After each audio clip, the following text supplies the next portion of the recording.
Ladies and gentlemen, get ready since what I'm going to tell you will astound you. Recall Caitlin Clark's rejection for the Olympic team? Well, that could well be the best Indiana Fever experience she has had. Clark has been hard polishing herself into an absolute beast on the court as Team USA is fighting it out in Paris. Coach Christy Sides delivered a shocker just now. In practice, Clark is demolishing everyone. And folks, this is the starting point.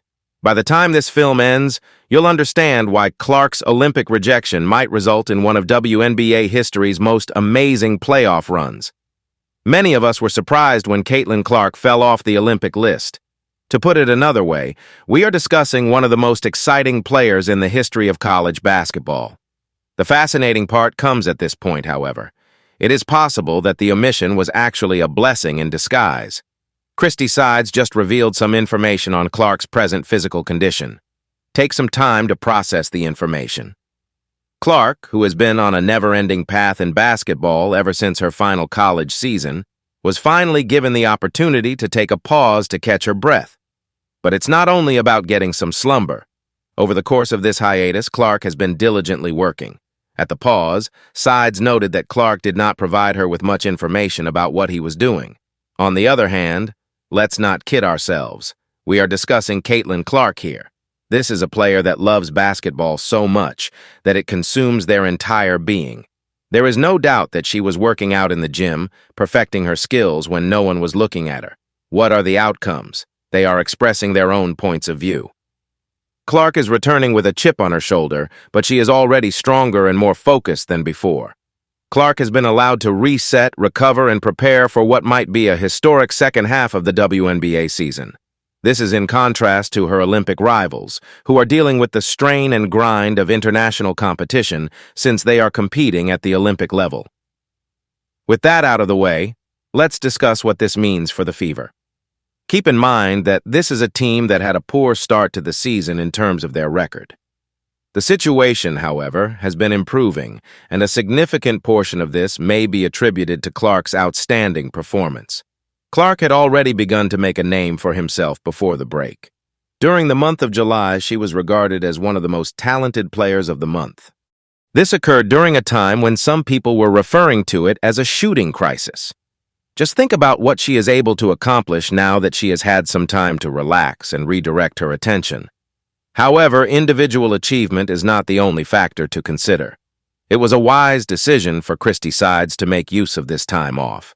She brought the team back to training earlier than other teams, with the primary focus being on improving defensive technique and the cohesion of the team. Communication, bridging gaps, and providing defensive assistance have been the focus of their efforts, all of the areas in which they had difficulty during the first half of the playing season. Moreover, here is the clincher. At a time when other teams are coping with players returning from the Olympics exhausted or with injuries, the Fever, led by a revitalized Clark, are getting ready to make a possible run for the playoffs. She is one of the most talented rookies in the history of the Women's National Basketball Association, WNBA, and she is now playing at the highest level of her career. This break has the potential to be the deciding factor that elevates the Fever from the position of underdogs to that of genuine contenders. There is something to be argued for the fact that Clark has had the opportunity to practice in a focused and continuous manner, despite the fact that Olympic experience is valuable. She has been able to improve her game free from travel's weariness or the pressure of international competition. This goes beyond mere physical rest as well. The mental component is significant. Clark entered the WNBA with great aspirations. Every game, every shot under close inspection. She now has time to distance herself, review her performance, and return with a different viewpoint. That mental reset has equal worth to any physical enhancement. And let us now discuss drive. You believe Clark overlooked that Olympic sloppiness? Not exactly. At this level, athletes excel in disproving others. Every dominant performance in practice, every shot she sinks in games going forward, it's all petrol for her fire. She's not only performing now for the Fever, she is performing to highlight what Team USA missed. She is showing the world what. But here's where it becomes very fascinating.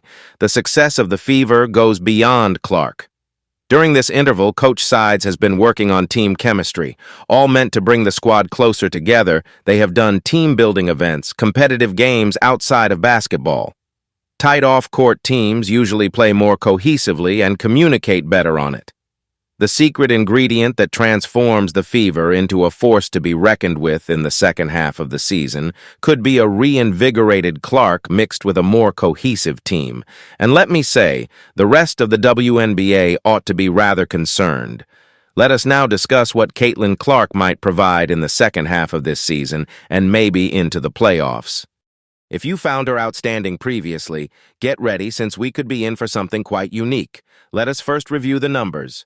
Clark was averaging 2.2 assists and over 17.1 points a game before the break.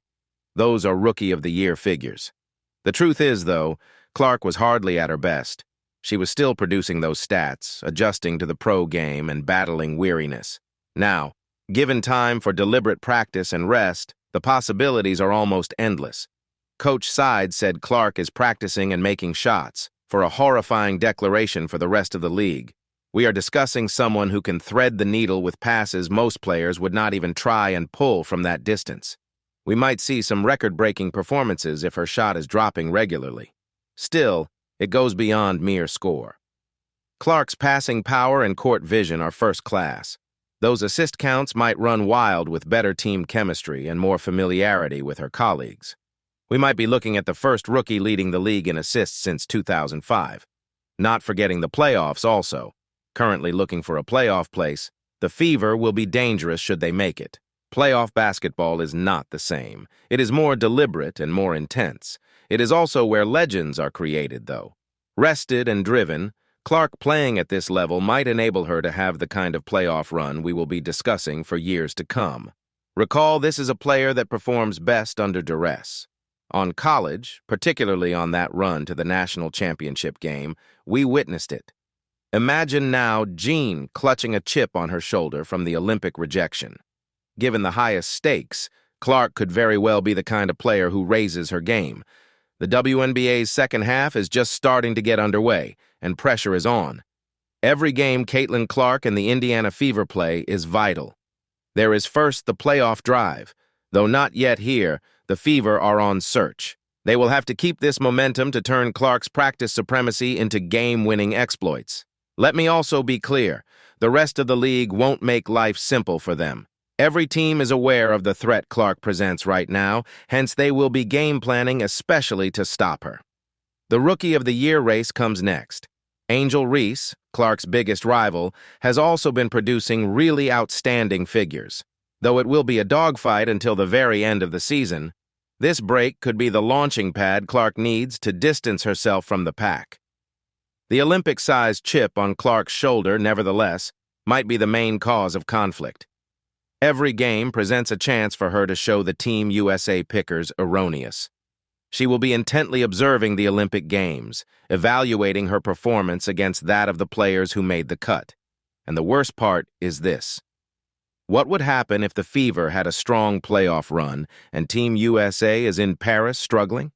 What would happen if Clark keeps shattering records and drawing large numbers, but the Olympic team fails to grab the interest of the country? There will be unavoidable parallels, and pressure on Team USA and Clark will be intense. We could be about to have a pivotal point in WNBA history. Olympic snub Caitlin Clark guided her squad towards triumph against all challenges. Sports legends are created of this kind, and we are about to witness how it turns out. Over the second half of the season, what do you believe Caitlin Clark's influence will be? Will she guide the Fever towards the playoffs? I would estimate her breaking several records. Most significantly, do you suppose Team USA is regretting their choice to exclude her from the Olympic Ross? Mark your predictions in the comments down below. Let's start our conversation. Your observations are insightful, and I enjoy hearing other basketball aficionados' point of view. And remember, press that subscribe button and switch on alerts if you like this breakdown and wish to keep current with all things Caitlin Clark and WNBA. I appreciate you seeing. Next video, we'll see you.